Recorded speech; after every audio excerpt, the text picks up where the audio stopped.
নাই ৰাতি অকণমান যেতিয়া বহোঁ ৰন্ধা বঢ়া নাই চব দিনতে কৰি থওঁ ফ্ৰিজত থৈ দিওঁ ৰাতি গৰম কৰি খাই দিওঁ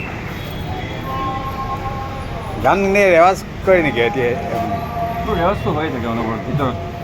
চিঞৰি নাগালেও মোৰ হৈ থাকে এইটো মানে ঈশ্বৰ প্ৰদত্ত বস্তু এইটো পাৰ্বীন চুলতানেও কৈছিল বৰ ডাঙৰ বস্তু ৰেৱাজ এটা হৈ থাকে এতিয়া অসমত চিৰতৰুণ কোনো সময়ত সাৰ পোৱাৰ লগে লগে মোৰ এটা কিবা গান ভিতৰত বাজিবই হিন্দী হওক অসমীয়া হওক চুবীয়া হওক কাবাৰ হওক কিবা এটা গান বাজিবই এতিয়া অসমত চিৰতৰুণ বুলি ক'লে প্ৰথমে আপোনাৰ নামটোৱে মনলৈ আহে নাজানো আৰু চিৰতৰুণ হয় নহয় চিৰতৰুণ চিৰসেউজ নাজানো আৰু গাই আছোঁ আৰু ভগৱানে এতিয়ালৈকে ৰাখিছে কণ্ঠটো আপোনাৰ জন্ম হৈয়ে আপোনাৰ গীত শুনিছোঁ আপোনাৰ গীত শুনিয়ে ডাঙৰ হৈছোঁ আজিও আপোনাৰ গীত শুনিয়ে টোপনি যাওঁ গীত শুনি সাৰ পাওঁ আমি তেনেকুৱা আমি আপোনালোকৰ সেই সময়ৰ মানে আপুনি যেতিয়া আপোনাৰ গীতে মাতে গোটেই আকাশ বতাহ মুখৰিত হৈ থাকে সেই সময়তে আমি উপজিছোঁ পৃথিৱীলৈ আহিছোঁ আৰু 68ত প্ৰথম গাইছোঁ কিন্তু 69ৰ পৰা মানে ফাংচন কৰা আৰম্ভ কৰিছোঁ আৰু বিষয়ে অবিৰাম চিনেমাবিলাক আহে মোৰ তাত গতিকে মই গাব লাগে কলিকতাত যাব লাগে নহ'লে বম্বে ইয়াত ষ্টুডিঅ' নাই গুৱাহাটীত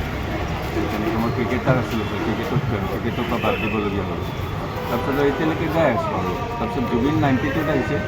মইতো আজি কিমান বছৰ 58 বছৰ হ'বই এতিয়া গান গোৱা আপুনি গান গাওঁতে জুবিন জন্ম হোৱাই নাই আকৌ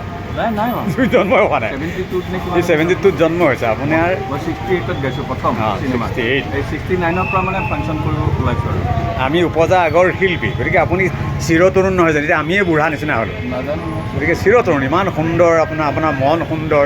দেহা সুন্দৰ স্কিন আপোনাৰ ছাল পৰ্যন্ত চুলি পৰ্যন্ত আপুনি কেনেকৈ ইমান ধুনীয়াকৈ মেইনটেইন কৰি ৰাখে চুলি বহুত কৰিলে সেইকাৰণে টুপি পিন্ধো আজিকালি মাজে মাজে এই চিন্তা কৰি বহুত চুলি কৰিলে অকলশৰীয়া আগলৈ যে মোৰ মিছেছটো আজি 4 বছৰে হ'ল তাতে আকৌ দাদাও নহ'ল যোৱা বছৰৰ পৰা ঘৰখন খালী হৈ গ'ল মই অকলে এই মস্ত ঘৰটো 102 বছৰ চলি আছে এইটো ঘৰ আমাৰ পুৰণি ঘৰ এই ঘৰত মই অকলে এতিয়া সেইকাৰণে কৈছোঁ ৰাতিটো অকণমান আমনি দিগদাৰ লাগে আৰু গধূলি দিনটো চলি যায় কিবা কিবি কৰি থাকোঁতো ৰাতিপুৱা খোজকাঢ়িবলৈ যায় নেকি প্ৰাতঃ ভ্ৰমণ উঠোঁতে দেৰি হ'ল